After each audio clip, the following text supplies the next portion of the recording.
Hello, my dear student. Wishing you all very warm welcome to all of you. आपल्या सर्वांचं Chavan biology इन्स्टिट्यूटच्या माध्यमानं स्वागत. Today we are going to start the new chapter of the NCERT 11th Science Biology. 11वी सायन्सच्या बायोलॉजीचा आपण एक chapter start करणार आहोत बेटा. त्याचं नाव आहे cell the life of unit. ठीक आहे बेटा. तर this is a very important type of the question, and around 3 to 4 question carries. 3 ते 4 जवळपास प्रश्न NEET च्या परीक्षेमध्ये ह्यामध्ये विचारले जातात बेटा MCQ चे. तर let's start. So I am mister Praveen Pandurangrao Chavan. I hope most of the student known me properly. जास्तीत जास्त स्टुडंट मला ओळखतात. तर चला मग without wasting our time we just have to start the chapter. आपल्याला एक चॅप्टर स्टार्ट करायचा आहे जो NCERTचा आहे टोटली. तर निघू बेटा विद्यार्थी मित्रांनो आपण त्यावर डिस्कशन करायला. ठीक आहे, लेट्स स्टार्ट. आता बघा चॅप्टरचं टायटल आहे आपल्या cell the unit of life. All the organism are composed of the cell. Do you know that तुमच्या आजूबाजूला different type of large number of animals are occurred. माहिती आहे आपल्या आजूबाजूला. फॉर एक्झाम्पल लिव्हिंग ऑर्गॅनिझम मध्ये plant असेल, animals असतील, काही मायक्रो ऑर्गॅनिझम असतील. All they considered as a living organism. and these organisms are made up of a single cell. म्हणजे एका सेलचे बनलेले, एका म्हणण्यापेक्षा ती सेल पासून बनले. डू यू अंडरस्टँड दॅट की हे आपण in 9th standard you should studied it very clearly. आपले सगळ्यांचे कन्सेप्ट त्या संदर्भामध्ये क्लिअर आहेत की याच्यामध्ये मुलांना आणि मुलींना सेल पासून ऑर्गॅनिझम बनतात. दुसरं, some cells are composed of the some organisms are composed of the single cell. म्हणून त्यांना आपण युनिसेल्युलर म्हणतो. तुमच्या सगळ्यांना माहिती आहे ना युनिसेल्युलर म्हणजे काय. Those organism which is composed of the single cell only. फक्त एकाच सेलचे बनलेले असतील तर त्यांना तुम्ही युनिसेल्युलर म्हणा. Previously you studied all this things. तुम्ही पूर्वी ह्या गोष्टी शिकलेल्या आहेत, स्पेशली 9th स्टँडर्ड मध्ये. ओके, आता त्याचं उदाहरण काय देणार. अमिबा आहे, पॅरामेशियम आहे, युग्लिना आहे. various type of such organisms considered as a unicellular. आता अमिबाला अजून एक गोष्ट माहिती आहे की it do not have a perfect shape. It do not have a definite shape. Definite आणि परफेक्ट असा शेप कुणाला नाही, अमिबाला. हे बी आपण प्रिव्हियसली क्लासेस मध्ये शिकत आलो. ओके, आता चर्चा कशाची केली बेटा आपण की single celled organism is unicellular and amoeba, paramecium, euglena is the examples of that unicellular. थोडं मूव करू, मल्टीसेल्युलर पण असतील ना. Okay, while the other like us आमच्यासारखे composed of the many cell. many cells, आता आपण असेल ऑर्गॅनिझम्स असतील, plants असतील, डिफरंट टाइप ऑफ एनिमल्स असतील. अरे हे मल्टीसेल्युलर आहेत ना, because large number of and different type of the cells are present in their body. बरोबर ना, म्हणून आपण त्यांना मल्टीसेल्युलर म्हणायचं. यस, चला ठीक आहे.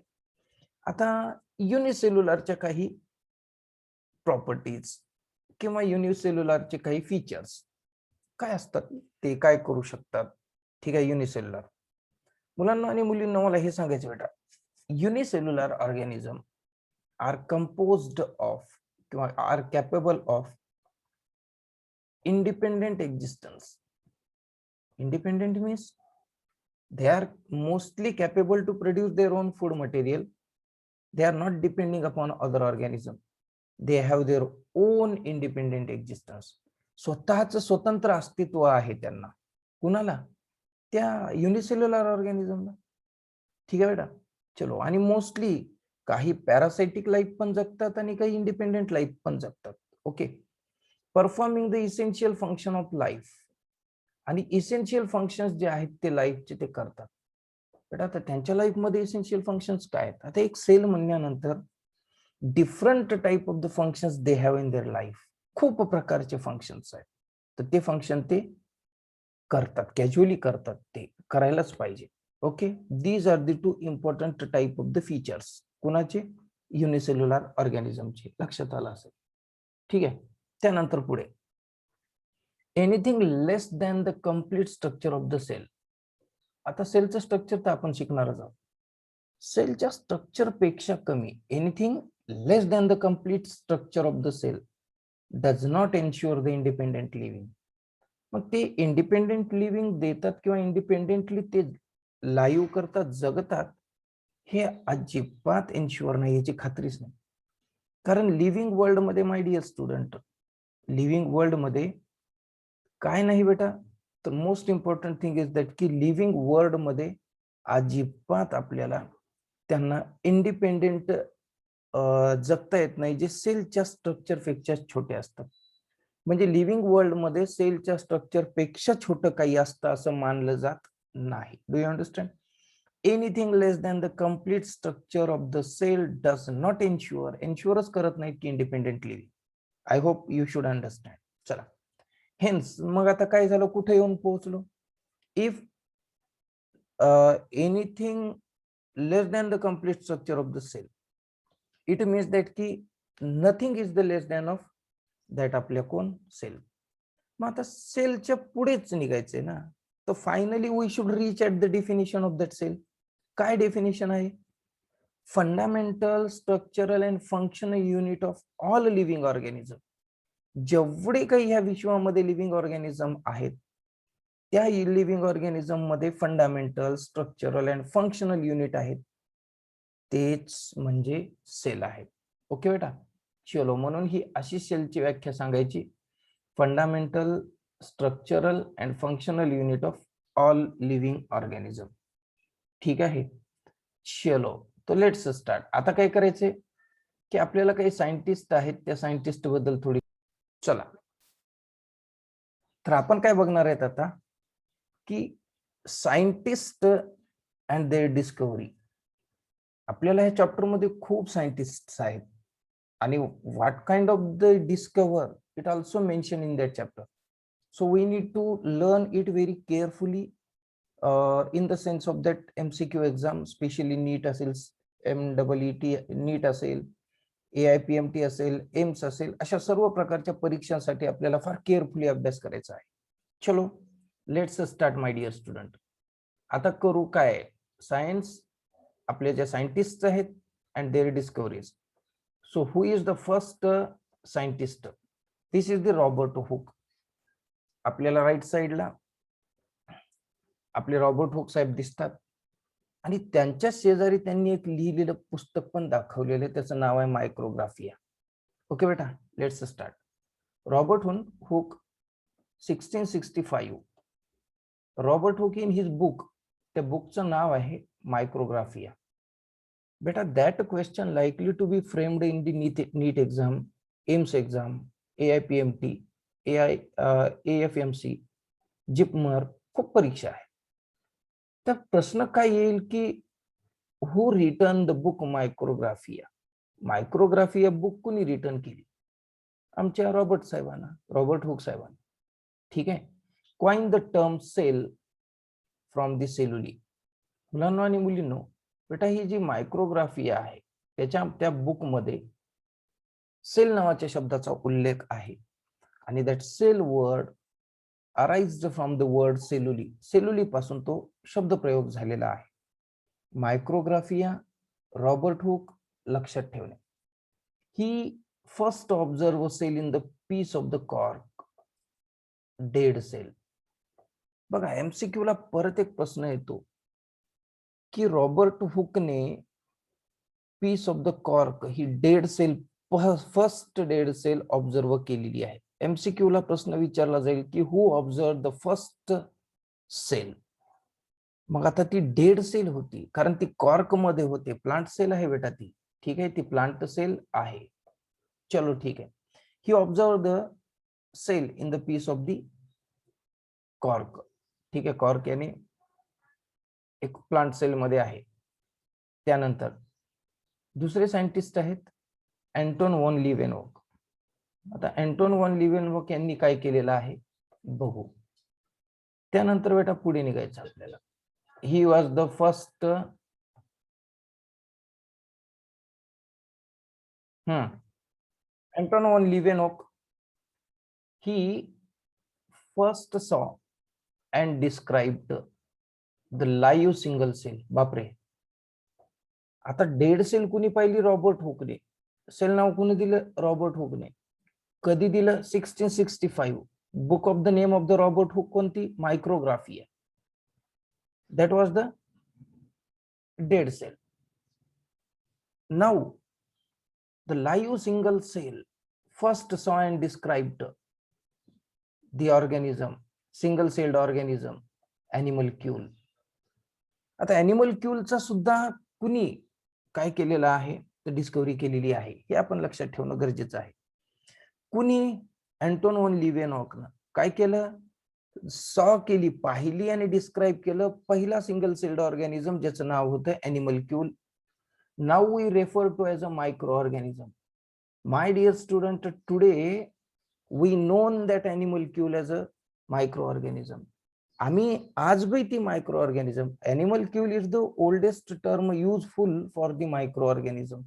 Microorganism साठी वापरलेली जी टर्म होती ती animalcule होती. आणि animalcule invented by Anton von लिव्हेनहोक.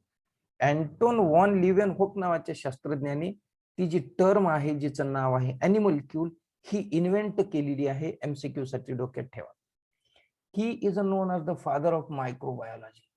आणि झाला अजून एक प्रश्न बेटा, NEET साठी, CET साठी, PMT साठी, AIMS साठी, AFMC साठी लागतं काय?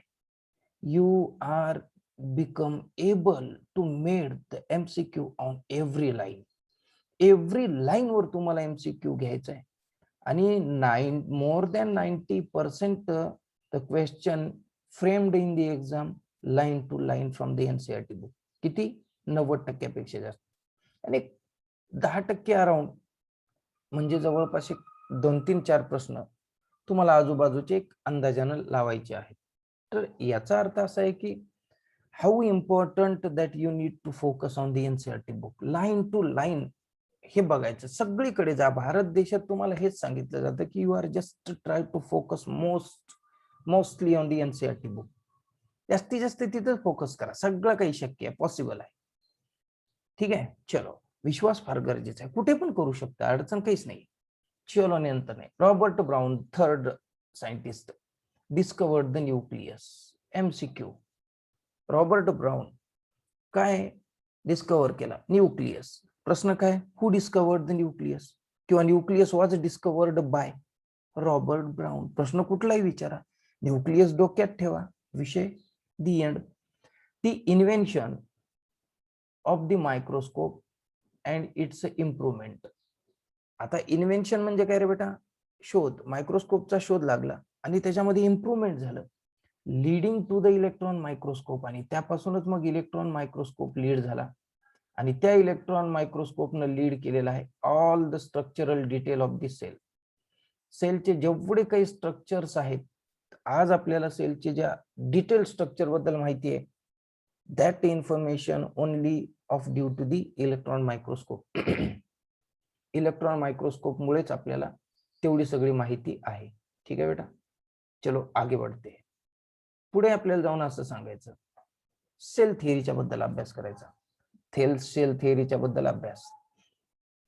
आता 1838 माल्थियस लायडेन हे आपल्याला आकृतीमध्ये दिसतात. आकृतीमध्ये म्हणजे इमेज मध्ये आहे तिथं स्लायडेन साहेब. कोण होते? बॉटनिस्ट होते. From where? Germany. What would they do? The large number of the plant cell किंवा लार्ज नंबर ऑफ द प्लांटला एक्झामिन केलं त्यांनी. बेटा सिंपल गोष्ट लक्षात ठेवा. काय लक्षात ठेवणार आहे? 1838 Matthias Schleiden is a German botanist. Examine केलं, परीक्षण केलं, परीक्षण. Large number of the plant. आता MCQ ला काय विचारलं जाईल का? नो नो, तरी बी डोक्यात ठेवायचं. He observe that all plants are composed of the different kinds of the cell. मग ते आपल्याला नव्हतं माहिती ना. सगळे जे प्लांट्स आहेत त्यांनी जेवढे ऑब्झर्व केले होते, एक्झामिन केले होते, त्यांना finally they got that, they can conclude that every type of the plant made up of different type of the cells. Okay, मान्य आहे, हे सिंपल गोष्ट आहे. त्यानंतर which form the tissue of the plants, आणि त्याच्यापासून मग टिश्यू तयार झाले. ठीक आहे ना, माहिती आहे. थिओडोर श्वान 1839 हे कोण? British zoologist, studied the different type of animal cell. हे बघा, थिओडोर श्वान. हे कोण? श्लायडेन. हे कोण? श्वान. What did they do? त्यांनी काय केलेलं दोघांनी बी? तर वन सायंटिस्ट स्टडीड और एक्झामिन द प्लांट सेल और the plant, and the other scientist examine or the studied the different type of animal cell. Okay, he reported that, त्यांनी एक अशी रिपोर्ट केली, एक नोंदवली एक गोष्ट बेटा. काय नोंदवलं त्यांनी? त्यांनी अशा पद्धतीची नोंदवणं केलं की cell had the thin outer layer. सेलवर एक थिन आउटर लेअर आहे आणि त्याला प्लाझ्मा मेम्ब्रेन असं म्हणायचं. आता MCQ साठी प्रश्न होतो, who reported the cell had a thin outer layer? कोणी रिपोर्ट केलेलं आहे? कुणी रिपोर्ट केलेलं आहे? Okay, plasma membrane. He also concluded that the presence of cell wall is the unique character of the plant cell. आता अजून एक गोष्ट त्यांना कळली की सेल वॉल जे आहेत ते प्लांट सेल साठीच युनिक आहेत. The cell wall is not found in the animal cell. एनिमलच्या सेलमध्ये सेल वॉल नाहीत. they are only found and especially they are the specific type of the character or the unique character of the plant cell only. म्हणजे फक्त ते plant sale मध्येच आहे. श्वान proposed the hypothesis that bodies of animal and a plant. आता श्वानचं अजून एक preposition आहे बेटा की composed of the cell and product of the cell. बघा, श्वान, पुन्हा एकदा वाक्य लक्षात ठेवा. MCQ साठी विचारलं जाईल की हु प्रपोज्ड किंवा which of the following is the proposal of श्वान. श्वानचं काय प्रपोजल होतं? काहीच नाही. तर त्यांनी सांगितलं की plant and animals are composed of the cell and product of the cell. आता सेल माहिती आहे आणि सेलचे प्रोडक्ट. मग सेल काय तयार करते? टिश्यू तयार करते, ऑर्गन तयार करते, ऑर्गन सिस्टीम तयार करते, त्याच्यानंतर प्रोटीन तयार करते, various type of the essential substance also produced by that cell. These are considered as the product of the cell. म्हणजे एकंदरीत सेल आणि सेलचे प्रोडक्ट ह्यापासून मल्टी सेल्युलर ऑर्गॅनिझम बनलेले असतात किंवा ऑर्गॅनिझम बनलेले आहेत असं त्यांचं म्हणणं. Schleiden and Schwann together formulated the cell theory. पुन्हा एक MCQचा प्रश्न तयार झाला. काय प्रश्न आहे?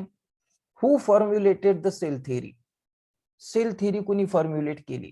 उत्तर काय? Schleiden and Schwann together formulate the cell theory. Okay, this cell theory did not explain how the new cells formed.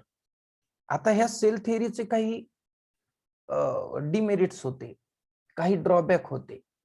तर विद्यार्थ्यांनो, this question also framed for the exam. For example, कसं चव्हाण सर, आपल्याला विचारलं जाईल की what are the drawback of the cell theory, which was the drawback of the cell theory. तर cell theory मधलं काय होतं? पुन्हा असाही प्रश्न येतो की which of the following is not explained in the cell theory. Cell theory मध्ये खालीलपैकी काय एक्सप्लेन केलं नाही? तर क्लिअरली डोक्यात ठेवा ना, how new cells were formed. नवीन सेल्स कशी फॉर्म होती हे एक्सप्लेन केलं गेलं नाही. ठीक आहे, दीज आर दी ड्रॉबॅक. हे कुणी शोधलं का मग? यस. चलो आगे बढू. रुडॉल्फ वर्चॉ हे जे आहेत scientist, Rudolph वर्चॉ 1855 first explained cell divided and new cells are formed from the pre-existing cell. बघा बेटा, लक्षात घ्या, सोपं आहे. म्हणजे थोडक्यामध्ये असं म्हणू, रुडॉल्फ वर्चॉ नावाच्या शास्त्रज्ञांनी एक्सप्लेन केलेलं आहे की सेल डिवाइड होते आणि डिवाइड झाल्यानंतर as we all known that after the result of the cell division cell produces the daughter cell ना, means new cells are formed from the pre existing cell. पूर्वीच अस्तित्वात असलेल्या सेलचं सेल डिव्हिजन होतं आणि sale division होऊन तिच्यापासून नवीन cells तयार होतात. That information should be added. ही जी इन्फॉर्मेशन आहे आणि त्यालाच त्यांनी ओमनीज सेलुला ई सेलुला असं म्हणलेले आहेत. हा सुद्धा एमसीक्यू साठी प्रश्न येऊ शकतो की सेल डिवाइड होते आणि न्यू सेल फॉर्म होते from the pre existing cell, हे कुणी म्हणलं? डोक्यात आहे बेटा, हे कुणी म्हणलं? तर डेफिनेटली तुम्ही त्याचं उत्तर देऊ शकणार नक्कीच. चलो आगे बढ़ते. आता जायचं बेटा पुढे.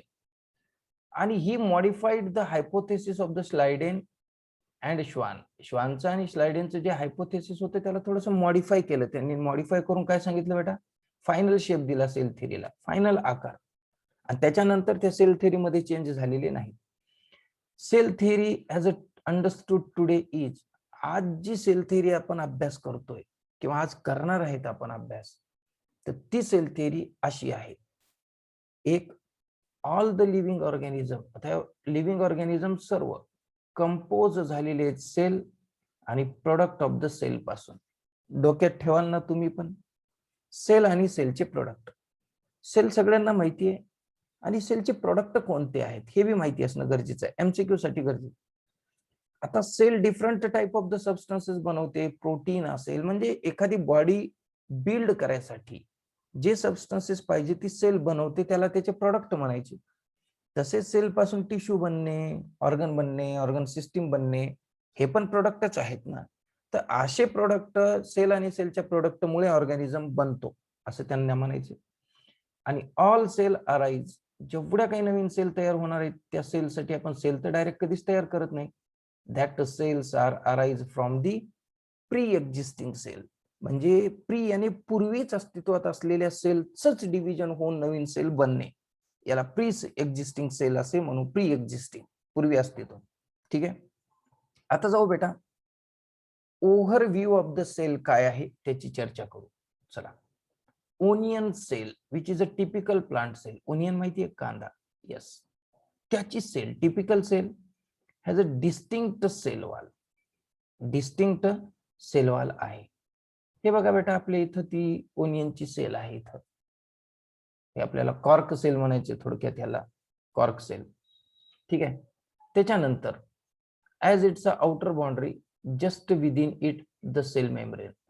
आता सांगायचं काय बेटा, आपल्याला दाखवलेलं होतं की सांगायचं होतं आपल्याला की आपल्याकडे एक ओनियन सेल आहे आणि त्या ओनियन सेलच्या सगळ्यात बाहेर सेल वॉल आहे आणि विदिन इट, त्याच्या आतमध्ये, सेल वॉलच्या आत सेल मेम्ब्रेन आहे.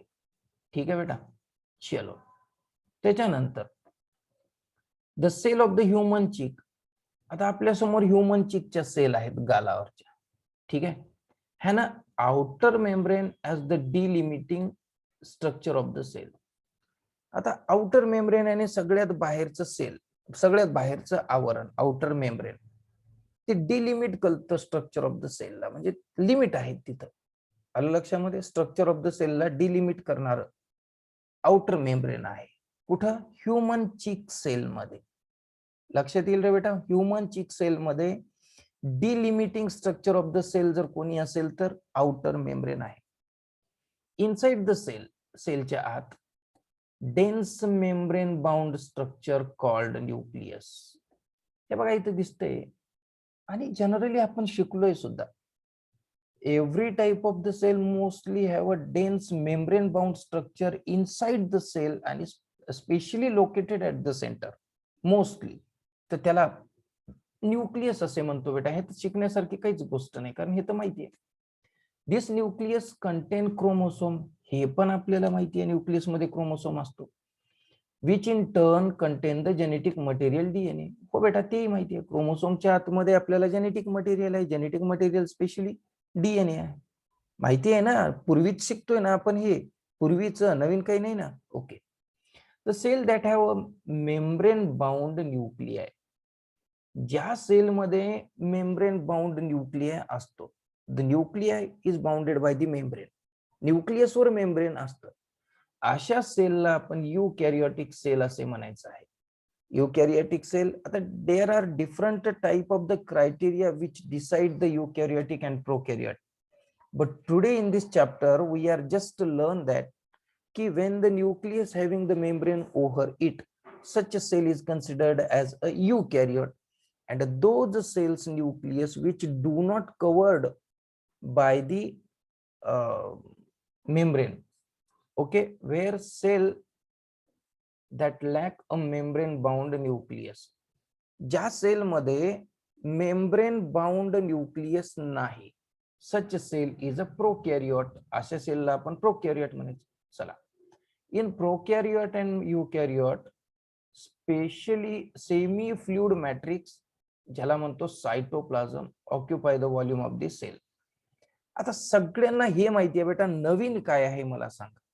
Nothing is a new in this chapter, specially आतापर्यंतच्या सेक्शन मध्ये. Prokaryote, eukaryote मध्ये matrix, cytoplasm like substance are present inside the cell, which is composed of various type of organic, inorganic substances, and we call them the cytoplasm. And cytoplasm occupies the volume of the cell. सेलचा जो आकारमान आहे जास्तीत जास्त तो cytoplasm न occupy केलेला आहे. ठीक आहे माय डिअर स्टुडंट. चलो, the cytoplasm is the main arena of the cellular activity. हो माहिती आहे, सायटोप्लाझम मध्येच maximum number of the biochemical reactions or the cellular activities are takes place. नीट लक्षात घ्या, cytoplasm is the main centre or the main arena where large number of and different type of the biochemical reactions are continuously 24/7 it's carried out. 24 तास चालू असतात biochemical reaction cytoplasm मध्ये, म्हणून त्याला main arena म्हणलेलं आहे. आणि सेल्युलर ऍक्टिव्हिटी तिथंच होतात. Various chemical reaction occur in it to keep the cell living state. आणि बेटा, एखाद्या सेलला जर आपण लिव्हिंग सेल म्हणलो तर ती लिव्हिंग सेल कशामुळे कशामुळे the biochemical reaction continuously takes place or occur in the cytoplasm. This can help to keep the cell in a living state. सेलला लिव्हिंग स्टेट मध्ये ठेवायचंय तर त्या अभिक्रिया चालू असल्या पाहिजे. Okay. Beside the nucleus, all these are organelles. आणि ह्या चॅप्टर मध्ये या सर्वांचा डिटेल मध्ये अभ्यास करणार आहोत. ठीक आहे. आता some organelles are some organelles are not membrane bound, membraneless. The prokaryotic cell lack such membrane organelles आहेत का? ते animal cell contain unbound organelle called as a centriole. Animal cell मध्ये नॉन मेम्ब्रेन बाउंड एक organelle आहे आणि त्याला आपण म्हणतो सेंट्रिओल. सेंट्रिओल काय करतो सर, त्याच्यावर मेम्ब्रेन नाही का? नाही. ठेवा, centriole is the only non-bound type of the organelle. So what is the function of that centriole? Centriole काय करतो सेल मध्ये? अरे तो सेल डिव्हिजनला मदत करतो ना. Centriole normally responsible for the production of the spindle fiber. These proteinaceous fiber can hold the chromosome in a perfect position during the cell division. Cell डिव्हिजनच्या दरम्यान परफेक्ट पोझिशन मध्ये सेंट्रोमियरला पकडून ठेवण्यासाठी जे काय पाहिजे असतात बेटा, तर डिस्ट्रीब्युशनसाठी, क्रोमोसोमच्या डिस्ट्रीब्युशनसाठी थ्रेड पाहिजे असतात. आणि that thread is a spindle thread and that spindle thread will produced by that centriole. Okay. Cell differ greatly in size, shape and activity. एक गोष्ट माहिती आहे की there are different type of the cells right now we studied here. But every type of the cell have a single size, shape and activity? No. Different type of the cells having different their size, shape, their activity also. For example, mycoplasma is the smallest cell आहे. only up to 0.3 micron meter in the length. MCQ ला विचारलं तर सांगा की मायकोप्लाझ्मा is the smallest sale, आणि त्याचा जर विचार केला बेटा तर स्मॉलेस्ट सेल ही तर आपल्याला दिसते, मायकोप्लाझ्मा स्क्रीनवर दिसते, ही स्मॉलेस्ट सेल आहे.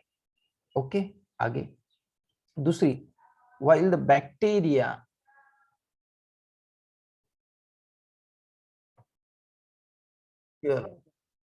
हे बघा आपल्याला इथं मायकोप्लाझ्मा दिसतो. while the bacteria, आणि ज्या वेळेस आता बॅक्टेरियाचा विचार करू तर 3 to 5 मायक्रॉन मीटर एवढ्या लेंथ मध्ये तो बॅक्टेरिया असणार आहे बेटा. ठीक आहे, नेक्स्ट खाली खाली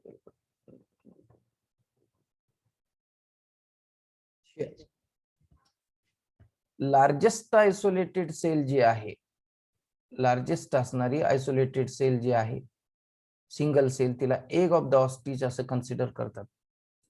ऑस्ट्रिच या प्राण्याचं अंड ही लार्जेस्ट आयसोलेटेड सिंगल सेल आहे, सगळ्यात मोठी, ह्याच्यापेक्षा मोठी सेलच कन्सिडर या विश्वात केली जात नाही. Okay, among the multicellular organism human red blood cell about 7 micron metre in the diameter. या सगळ्यांचे डायमीटर्स आहेत ते लक्षात ठेवा. ह्यात कन्सेप्ट कुठं आहे, काहीच नाही ना.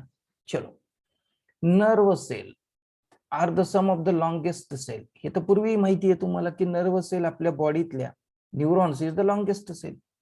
Sale also vary greatly in their shape. Cell त्यांच्या शेप मध्ये सुद्धा ग्रेटली व्हॅरी झालेले आपल्याला दिसतात. हे बघा इथे आपल्याला काही सेल्स दिसतात.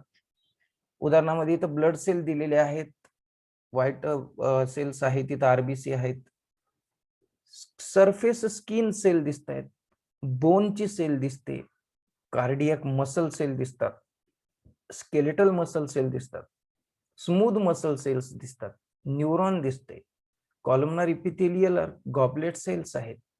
तर या इतक्या प्रकारच्या सेल्स आहेत किंवा ह्याच्यापेक्षा प्रचंड मोठ्या प्रमाणात सेल्स आहेत, त्यांचे शेप सुद्धा आहेत. दे मे बी, मग त्यांचे आकार सांगू. काही जणांचा डिस्क शेप आहे. आता हे डिस्क शेप मध्ये कोण येतं, हे ब्लड सेल्स येतात. चलो, पॉलिगोनल आहेत, हे बघा हे पॉलिगोनल सेल्स. त्यानंतर कॉलम सारख्या cell, columnar, cuboid cell, cube सारख्या आकाराच्या, थ्रेड लाईक सेल्स आहेत काही धाग्यासारखे, हे बोन सेल. त्याच्यानंतर इवन इरेग्युलर सुद्धा काही सेल्स आहेत ज्यांना कुठलाही आकार नाही. तर अशा डिफरंट शेप्स असणाऱ्या सेल्स बॉडीमध्ये प्रेझेंट आहेत. The shape of the cell may vary with the function they perform. आता एक गोष्ट लक्षात ठेवायची नीट साठी, की शेप ऑफ द सेल हे कशावरून डिफरंट असतं. Why all the cells do not have same type of the shape, का नाही? Because the shape of the cell is totally depending upon the function they perform. एखादी cell काय function करते त्यावरून त्यांचा शेप डिसाइड होत असतो. म्हणून all the cells are not equally in a shape. Okay बेटा, आय होप दॅट आपल्याला हा व्हिडिओ नक्कीच आवडला असेल, आणि आपण चॅनलला सबस्क्राईब करणं अजिबात विसरू नका. ठीक आहे बेटा, असेच व्हिडिओ आपल्याला नेहमी बघायला मिळतील. Till then, good bye, God bless you all.